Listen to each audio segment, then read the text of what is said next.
Di sini adalah nama pokoknya. Perkenalkan, nama saya Muhammad Wisaya Review dan ini 21.15.50. Perkenalkan, nama saya Muhammad Safi Jaya dengan NIM 25. Perkenalkan, nama saya Muhammad Iwan Saputra dengan NIM 40. Perkenalkan, nama saya Dita Tinasari dengan NIM 431528. Perkenalkan, nama saya Abdullah Maulana dengan NIM 1328. Baik, kami akan memulai presentasi pada hari ini.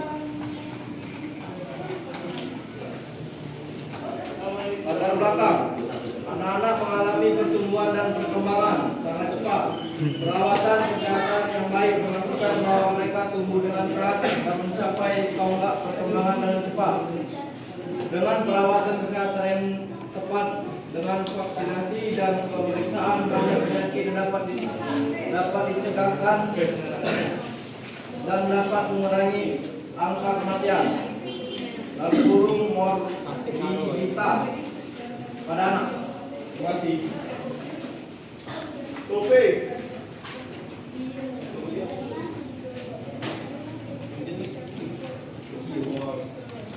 Ini pengobatan. Yaitu ada medikamentosa.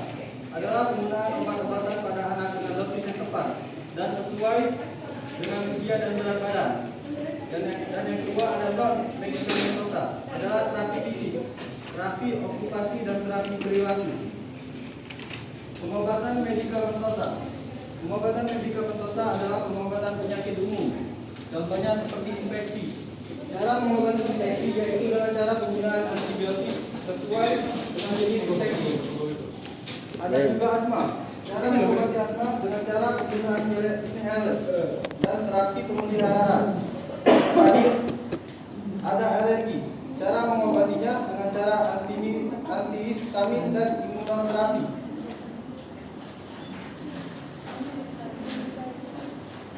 Terapi fisik adalah suatu bentuk perawatan yang bertujuan untuk meningkatkan fungsi fisik, mengurangi rasa sakit dan memperbaiki mobilitas pada individu yang mengalami masalah fisik akibat cedera. Terapi fisik sangat penting untuk membantu individu termasuk anak-anak dalam mengatasi masalah fisik.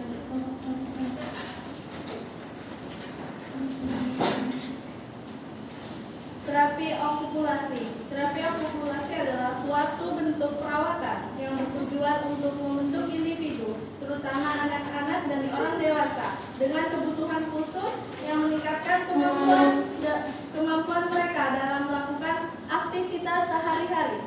Terapi ini berfokus pada dan memfasilitasi partisipasi dalam berbagai kegiatan yang bermakna dan penting bagi kehidupan individu. Selanjutnya yaitu terapi perilaku. Terapi perilaku adalah terapi pendekatan psikoterapi yang berfokus pada mengubah perilaku yang tidak diinginkan atau bermasalah melalui teknik yang sistematis dan berbagai bukti. Terapi ini sering digunakan untuk membantu individu mengatasi berbagai masalah psikologis dan perilaku dengan melakukan pendekatan positif dalam memperbaiki tingkah laku. Selanjutnya yaitu keterlibatan keluarga. Dukungan keluarga sangat penting dalam proses pengobatan dan terapi pada anak. Edukasi orang tua pada anak sangat mempengaruhinya. Terima kasih.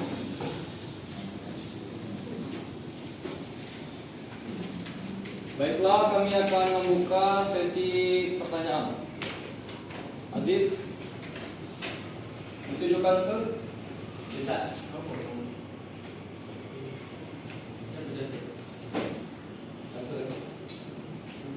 Ketika anak yang sudah Aku ini mau tuh aku malahan. mental psikologi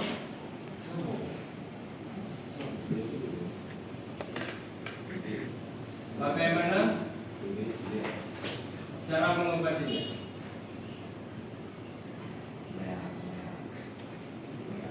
Baik, selanjutnya Bobby.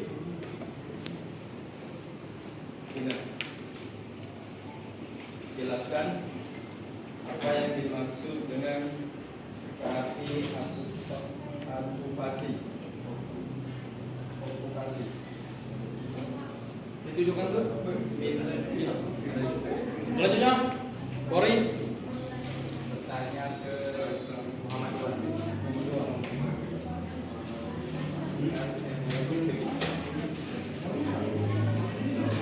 Apa saja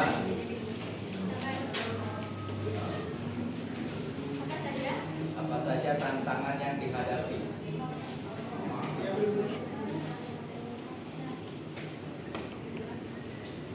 dalam pengobatan anak-anak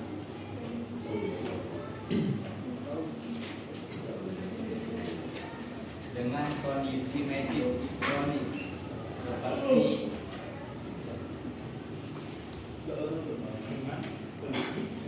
seperti diabetes atau asma.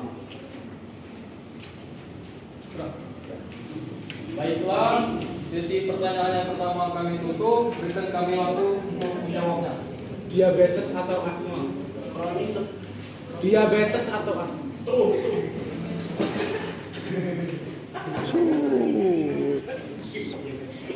Menjawab pertanyaan dari Aziz, ketika anak yang sudah terkena mental psikologi, bagaimana cara mengobatinya? Untuk mengobati anak yang terkena gangguan mental psikologi, perlu dilakukan beberapa langkah yang sistematis dan multi aspek. Adapun caranya yang pertama yaitu mengidentifikasi gejala. Yang kedua, konsultasi ke profesional. Yang ketiga yaitu terapi psikologis. Yang keempat, penggunaan obat-obatan. 5. Hubungan keluarga atau lingkungan. 6. Aktivitas bersama. 7. Menjaga rasa percaya dirinya. Yang 8. Merawat stres atau ajarkan cara meredakan stres. Yang 9. Polis lifestyle sehat. Bagaimana, Jis? Terima kasih.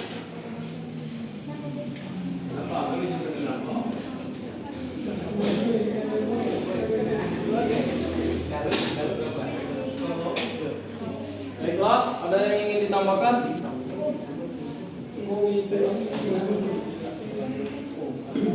Baik, di sini saya akan menjawab pertanyaan dari Bobi.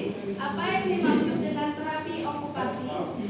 Terapi okupasi adalah suatu bentuk perawatan yang bertujuan untuk membantu individu,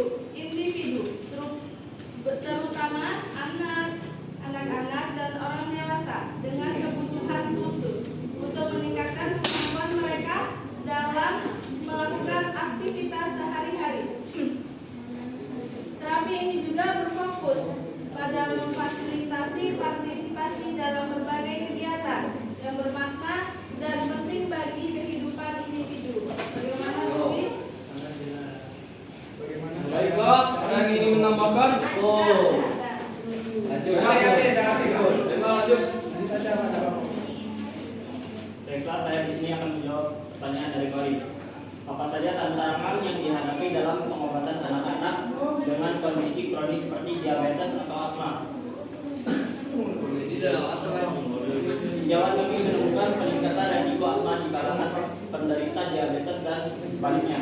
Memiliki diabetes dan kontrol glikemik yang buruk dikaitkan dengan peningkatan eksaserbasi asma dan meningkatkan moralitas di kalangan mereka yang dirawat di rumah sakit karena eksaserbasi. Jelas, cukup jelas. Terima kasih. Ada yang ingin menambahkan? Lanjut. Baiklah, saya akan membuka sesi pertanyaan yang kedua.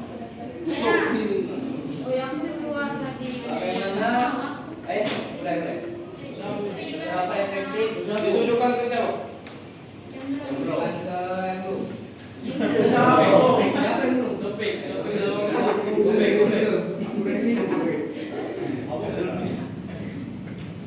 Seberapa efektif pengobatan psikologis? Seberapa efektif pengobatan psikologis untuk anak dengan gangguan? Selanjutnya. Dengan gangguan spektrum autisme. Dalam kurung ASD. Spektrum autisme dalam kurung ASD. Sudah? Nah, selanjutnya. Salam.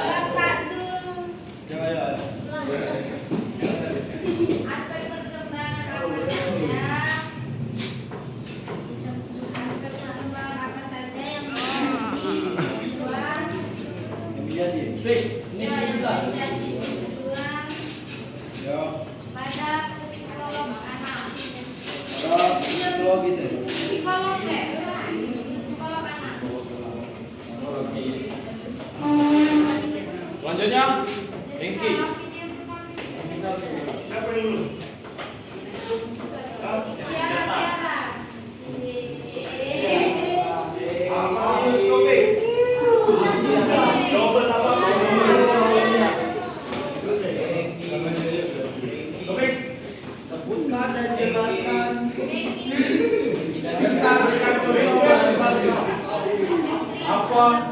Iya. Apa diperbolehkan terapi fisik kepada anak-anak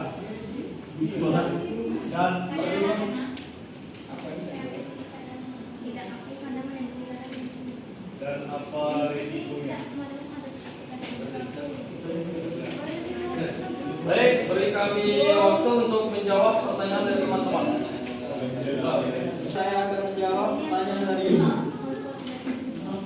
seberapa efektif pengobatan psikologis untuk anak dengan gangguan spektrum autisme atau ASD.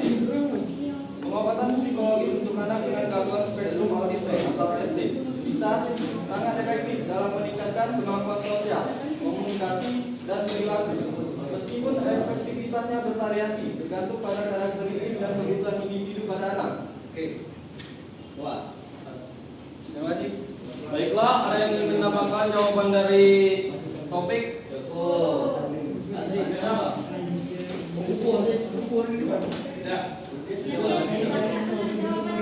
Baiklah, saya akan menjawab pertanyaan dari Dela. Aspek perkembangan anak yang menjadi tujuan dalam psikologi anak adalah yang pertama, kognitif, fisik, sosial emosional, moral, bahasa, seni, kepribadian, agama. Aspek-aspek perkembangan ini menjadi dasar penting dalam pembentukan kecerdasan kepribadian dan kemampuan anak di masa mendatang. Jika anak tidak mencapai atau mengalami hambatan dalam satu aspek, hal itu dapat mengakibatkan tantangan dalam tumbuh kembang mereka. Jelas? Ada yang ingin menambahkan jawaban Zulfi? Tidak ada? Oke, selanjutnya.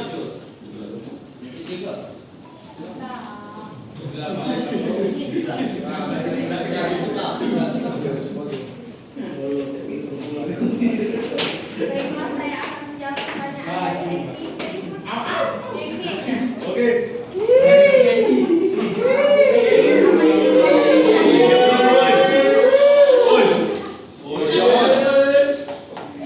Maka diperbolehkan terapi fisik pada anak-anak dan apa resikonya? Terapi fisik pada anak-anak dapat sangat bermanfaat dalam meningkatkan keterampilan motorik, kekuatan otot, serta memperbaiki postur dan keseimbangan. Namun, seperti semua terapi fisik juga memiliki resiko dan ketidakpastian tertentu. Berikut adalah beberapa hal yang perlu dipertimbangkan. 1. Membangun kemampuan motorik. 2. Menguatkan otot. 3. Mengatur postur. Bagaimana ya? Baiklah, ada yang ingin menambahkan jawaban dari Tiara? Cukup? Kalau cukup, di sini saya akan memberikan kesimpulan dari pengobatan dan terapi pada anak haruslah berpusat pada kesejahteraan anak secara menyeluruh, mempertimbangkan aspek medis, psikologi sosial, dan perkembangan dengan melibatkan berbagai pihak yang mendukung.